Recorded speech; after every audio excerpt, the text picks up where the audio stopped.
Hey guys, it's Mitch. How's it going? I feel like I've been threatening to do this for a while. I haven't actually mentioned it too often apart from the Spawn number 10 video where, Spawn does crossover with Cerebus. But now I read a shit ton of Cerebus in high school. And in the comments on that Spawn video, I got a couple people who say, I've heard about Cerebus, but I never really knew where to start. It's like, you know what? I can help you with that. And now that the views and the subscribers are kind of plateauing on me a little bit, I don't think I have to worry too much about, bringing in the new viewers so much. So we're just going to kind of focus on the shit I like a little bit.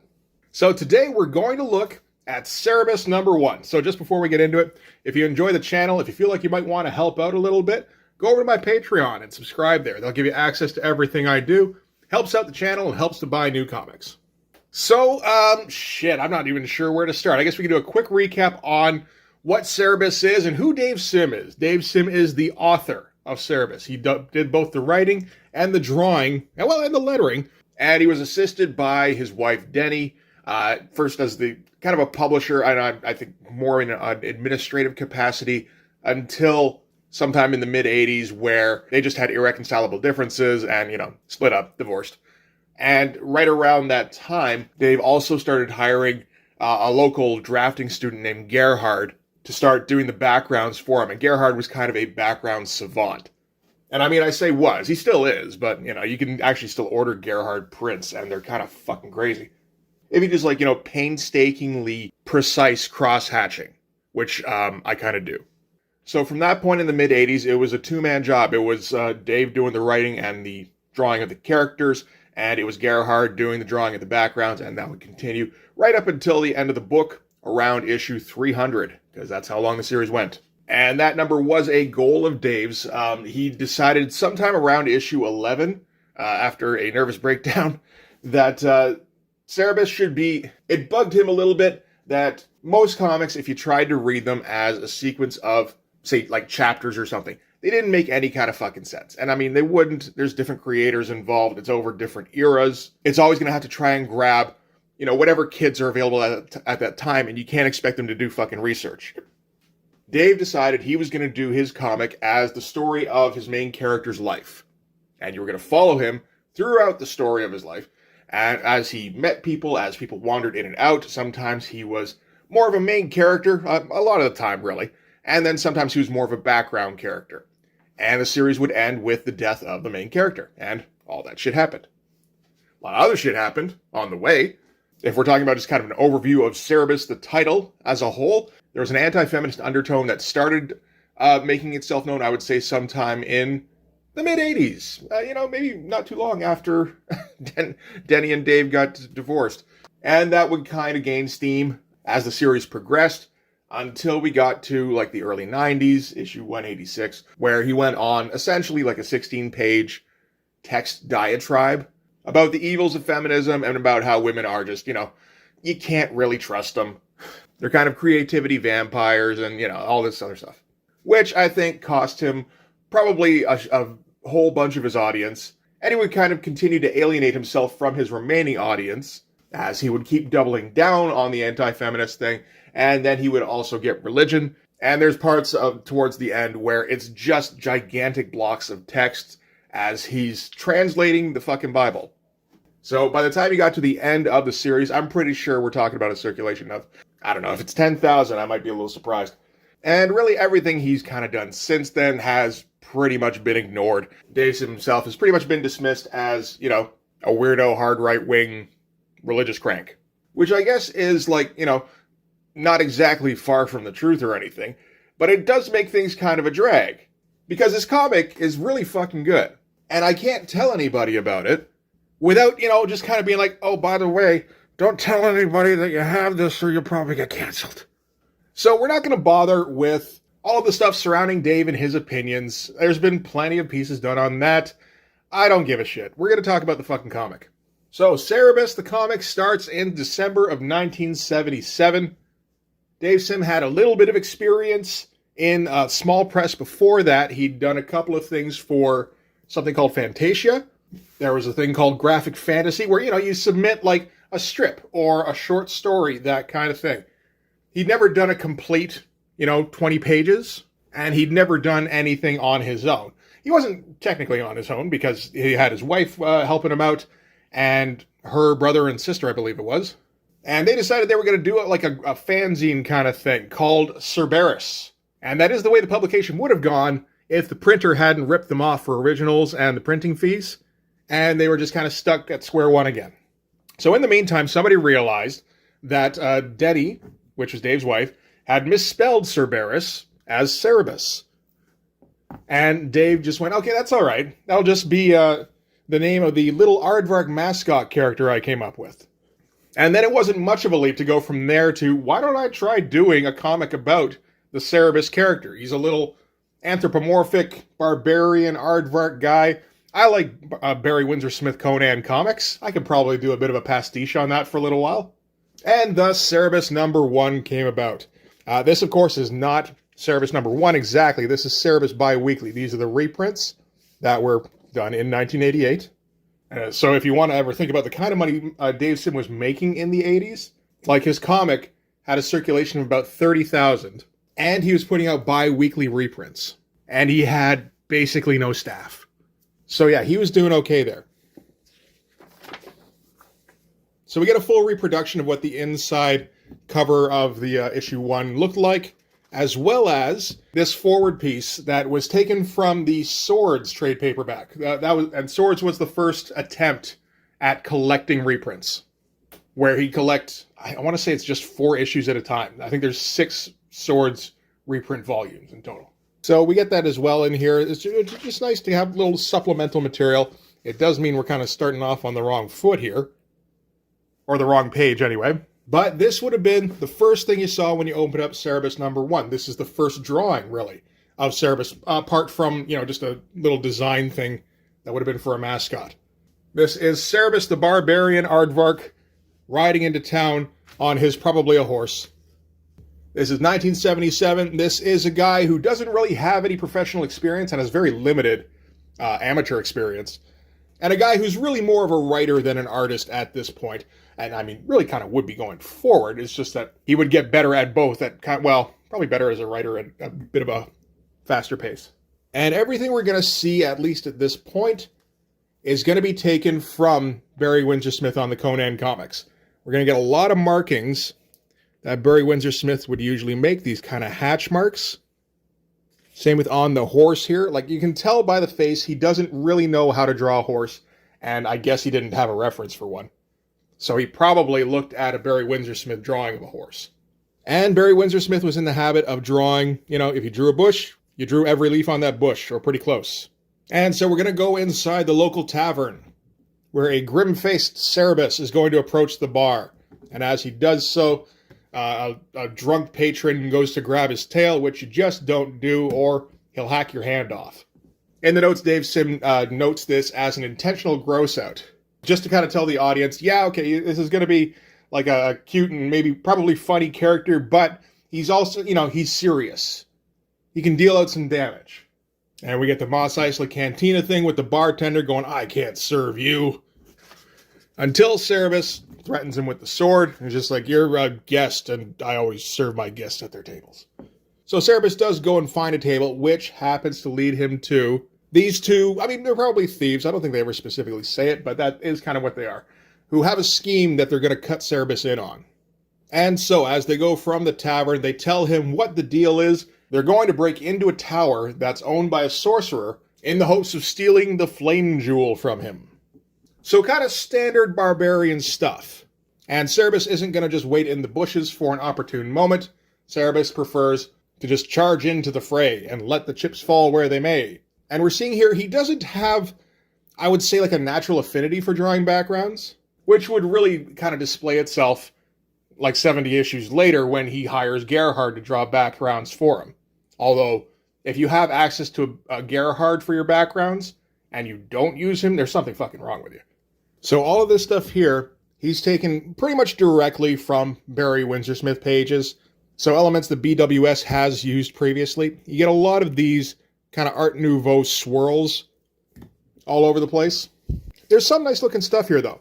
Like it's a little crude and raw as far as the art goes, but there's like a determination here to produce something of quality. And I mean, we'll hit some more issues of Cerebus in the future, and we'll be able to see that he does improve rather quickly.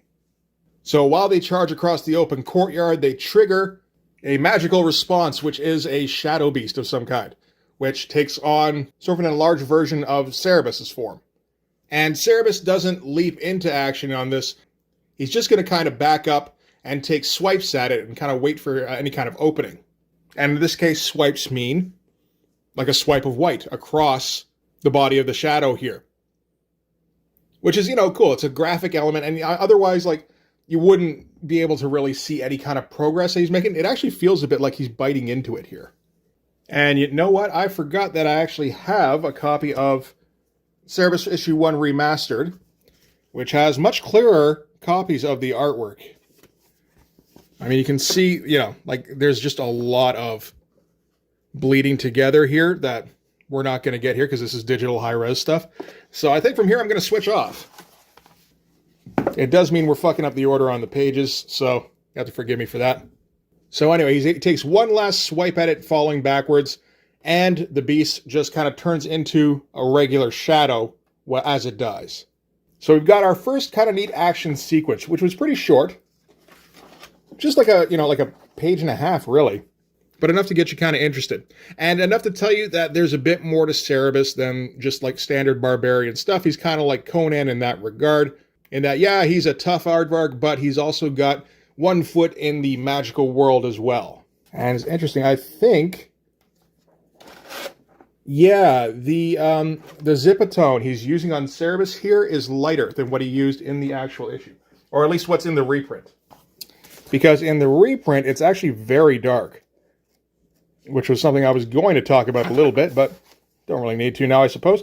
And I imagine the first time you go around with it, you don't know exactly how that zipatone's going to turn out.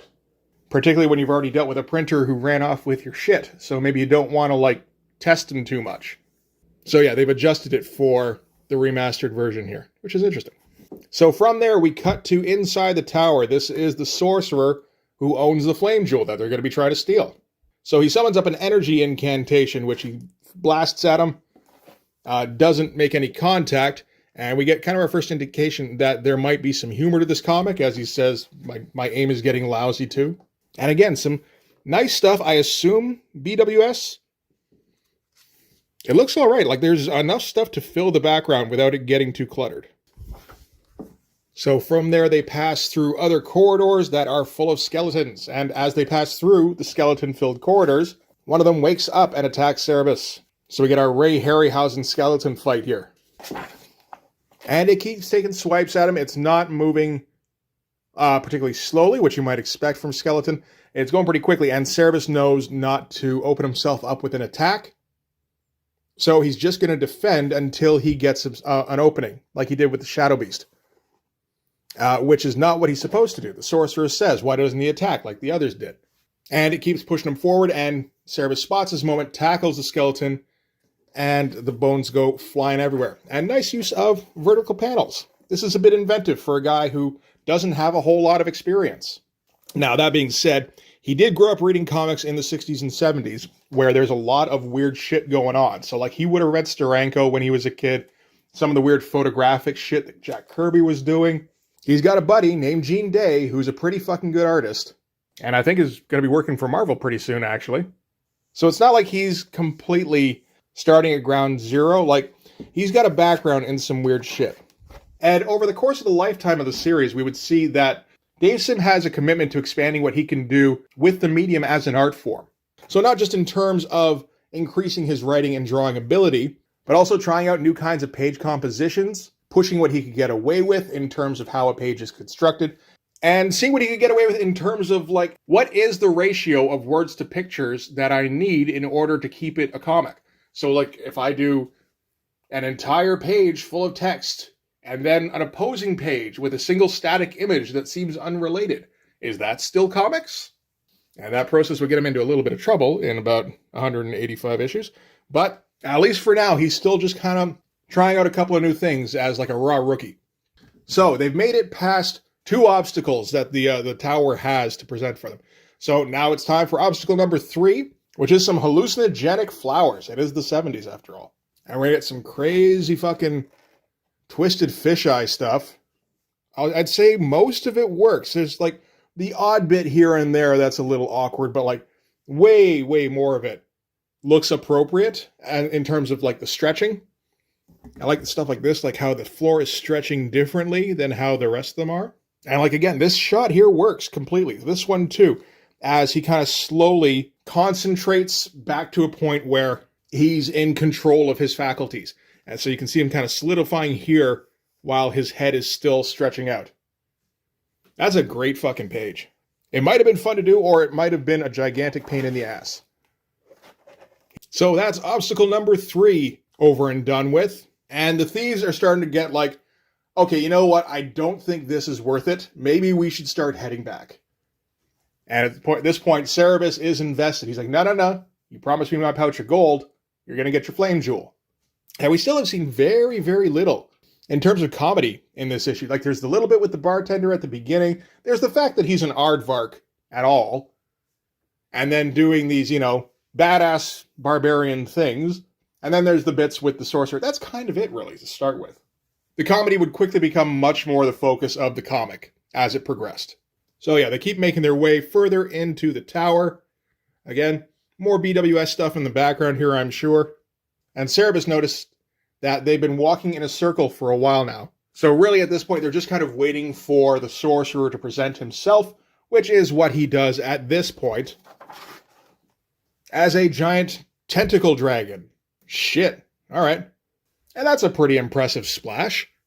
Works well with the black and white. You get your big black space, you get your big white space. And I mean, this guy, the big giant floating dick, stands out right in the middle of it. Dave Sim is very aware of his phallic metaphors.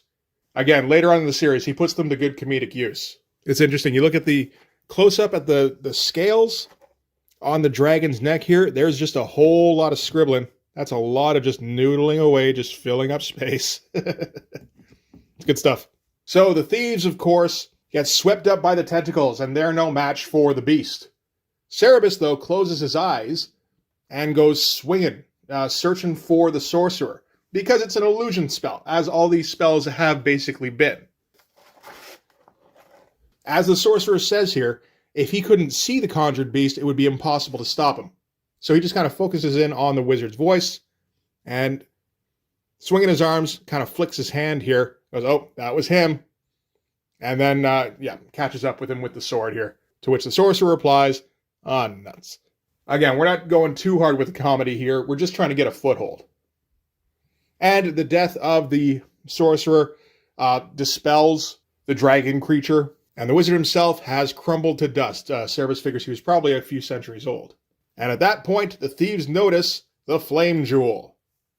And Cerebus is like, that's good. Okay, I'm glad you got your flame jewel. Where's my gold? And they start leaving the castle, and, Cerebus does get his pouch of gold. They're like, now that we've got the flame jewel, we're going to be able to get you, like, hundreds of pouches of gold. And he's like, no, that wasn't the deal. The deal was one pouch. I got my pouch. You got your jewel. We're both happy. Of course, since this was an illusionist wizard, and since he had to be alive to keep his spells going, such as, the castle itself that they were in, all of the beasts they had to face, and, of course, the object they've been searching for, which isn't a flame jewel after all, it's just a walnut. Cerebus figures he probably came out better on that end of the deal anyway. So he loads up his horse, and he goes riding off into the distance. For a very Conan-ish kind of ending, where he gets, like, a little bit of a reward for that issue's adventure. But still far better than his less-informed patrons. And this was the preview that Dave Sim put in at the back of issue number 1 for issue number 2. Apparently he liked the way that Barry Windsor Smith drew snow and mountains in a particular issue, so I'm going to copy that next. Didn't have any idea for what the issue was going to be about, but that's okay. Alright, so there's our first Aardvark comment letters page, which of course doesn't have any friggin' letters yet, because why would it? And we also get an ad for Gene Day's Star Wars, which I don't believe is a comic. It says here, this portfolio by science fiction fantasy / comics artist Gene Day, featuring 8 plates of characters and scenes from the world's best of film. The Star Wars portfolio is sure to be a collector's item. So, interesting ad from a time when, like advertising rights would have been a little bit different, I guess. I don't think these ran for very long, though. So, this is from December of 76. This is a full year earlier. This is his version of Conan by the looks of it. Well, and when I say his version, of course, I mean him studying Barry Windsor Smith's version. This is a cover he did for Dark Fantasy. That was it. And a few just illustrations he did trying to build up his skills in advance of doing the comic book. It seems to be a piece he came up with while he was, as a kid growing up in the 70s, very much into the drug culture. And weed seems to have been his main drug of choice, although he did dabble in shrooms and LSD and all that kind of shit. Of course, these days he says he wouldn't touch a joint any more than he'd pick up a cigarette or have a beer because he knows he'd be right back into his old addictions. And this is the first drawing of Cerebus the Aardvark. He doesn't have the original anymore, he says, but this would have been the exact size of the first comic art Cerebus piece. Yeah, there's that Dark Fantasy cover again. Which I believe he reused for Cerebus. It says here, Dave Sims' 1976 cover art for what would have been Aardvark Vanaheim's, that's the company, first fanzine titled Cerebus, which was planned for fall 1977 but never published. Note Dave Sims' first Cerebus illustration, which would have been printed on the front of the cover as the fanzine's mascot. And yeah, this is just kind of B-side stuff, just neat cutting room floor stuff. Apparently we get a character model sheet, a very early one, when Cerebus has the long snout, which will go away pretty quickly. Drawing by Frank Thorne, who was the artist for Red Sonja.